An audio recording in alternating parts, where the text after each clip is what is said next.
Take a good look at this narrow strip of water. This is the Strait of Hormuz. And right now, it is the absolute epicenter of a full-blown global crisis. This one single choke point has become a flashpoint. And believe me, the shockwaves are already being felt thousands of miles away.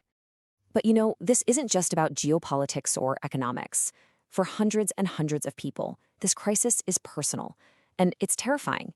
As all this shipping traffic grinds to a halt, there are at least 778 seafarers just stranded on their vessels, trapped and waiting right in the heart of a conflict zone. So it all boils down to one huge question that leaders and economists are absolutely scrambling to answer right now. What really happens when a vital artery of global trade just suddenly slams shut? To really get a grip on the fallout, we have to start with the crisis itself. And it all comes down to the immense power of a single geographic feature, the choke point. A trade choke point is pretty much exactly what it sounds like. It's a narrow passage that acts as a bottleneck for global sea traffic. And honestly, its importance just can't be overstated. The world's entire system of trade and energy relies on keeping these passages open and moving. And the sheer scale of what flows through Hormuz, it's staggering. Think about this. A full 1/5, that's 20%, of the entire world's oil supply passes right through this one strait. So when it closes, it's not just a small problem. It's a hemorrhage for the global economy. So this whole thing kicked off with a direct engagement between U.S.-Israeli forces and Iran. After Iranian mine layers were destroyed near the strait, commercial shipping just stopped, dead in the water. We already know of dozens of vessels confirmed stranded, basically trapped inside the Persian Gulf. But wait a minute, you might be thinking, how can a single country just decide to shut down an international waterway? Well, in theory, they can't. There are actually long-standing rules of the sea designed to prevent exactly this kind of thing. The core idea is called the right of innocent passage, and it's really simple.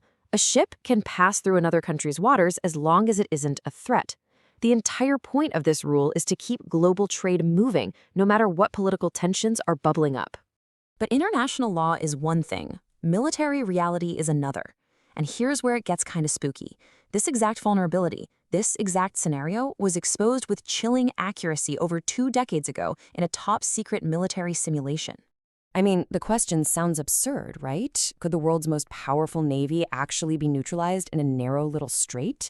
Well, the Pentagon spent $250 million to find out. It was called Millennium Challenge 2002, one of the biggest, most expensive war games in history. It was designed to test U.S. forces against a rogue Middle Eastern state, a pretty clear stand-in for Iran. And the outcome? It shocked absolutely everyone involved. The commander of the enemy forces, a Marine lieutenant general named Paul Van Riper, he put it perfectly. He didn't play by the U.S. military's conventional rules. No. Instead of a traditional naval battle, he used unconventional, asymmetric tactics. And this is the gap between that nice idea of innocent passage and the brutal reality of asymmetric warfare. See, Van Riper used a swarm of small, fast boats and just a barrage of missiles to completely overwhelm the fleet's sophisticated defenses before they could even figure out what was happening. And the result?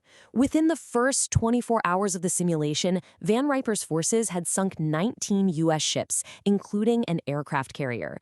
It was a simulated catastrophe, and it's the very playbook that's being threatened in the real world today. Okay, so let's bring this back from a military simulation to the hard economic reality for all of us. Because the closure of the Strait of Hormuz isn't just some regional problem. It has an immediate global price tag. The first and most obvious hit is oil. With 1/5 of the world's entire seaborne supply now stuck in limbo, that supply shock is going to drive up prices at the pump fast. And it's the exact same story for liquefied natural gas. Another 1/5 of the global supply is choked off. That threatens higher heating and electricity bills, especially for people all across Europe and Asia. But here's the one that most people don't think about. A full third of the global trade in urea, which is the world's most common fertilizer, comes right through Hormuz. You cut that off and you are directly threatening the global food supply chain. So what we're really seeing is that the events in this one narrow strait are creating a simultaneous triple shock to the systems that power our cars, light our homes, and grow our food. So what does this actually mean for you?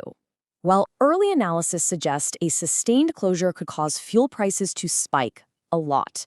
We're talking potentially 40 cents a liter, or maybe even more. Economists have a name for this kind of nightmare scenario. It's called a stagflationary shock.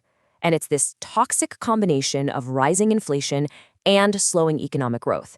It's basically the worst of both worlds, and it hits the cost of living for everyone, everywhere. The crisis in Hormuz, really, it just pulls back the curtain on a much deeper vulnerability in our whole global system. In a world that's so incredibly dependent on these fragile arteries of trade, it leaves us with one pretty unsettling question. Just how resilient are we to the